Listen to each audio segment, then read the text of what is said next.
بە گیانی هەستکردن بە بەرپرسیارەتی و هەڵوێستی نیشتیمانی ئێمە لە گروپی کۆشان وەک کەسانی نیشتیمان پەروەر و داکۆچیکار لە ماف و ئازادیەکانی خەڵک و خاکمان بانگەواز و داخوازی ئاراستی هەموو لایەک دەکەین کە یەکەم کۆمەڵی نێودەوڵەتی و هاوپەیمانان ڕێکخراوە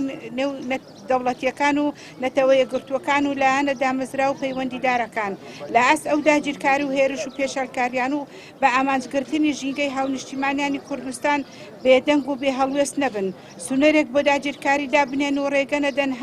هەمان تاوانی غەزە و ڕەفع و ئەفرین چەندان نمونەی دیکە دووبارە بێتەوە. دووهەم دەوڵەت و حکوومەتی عراقی فیدراڵ وەک بەرپرسی سەرەکی پاراستنی سەروەری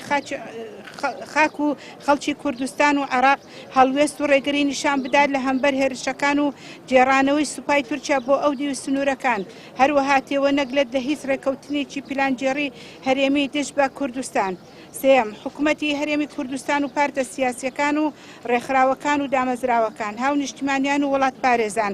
یەکدەنگ و یەکگرتوو بن بە هەڵوێستی نیشتیمانی و نەتەوەی و کەناڵە جیاوازەکان و سیاسی و دیمولاسی و چالاکی و فشاری و هەمە جۆر بخەنەگەر بۆ وەستانی هێرشی داگیرکاری لە کۆتاییدا دووپاتی دەکەینەوە کە ئەمە جاری یەکەم نییە گەل و نیشتیمانی کوردان دەکەوێتە بەرشاڵاوی داگیرکاری بەڵام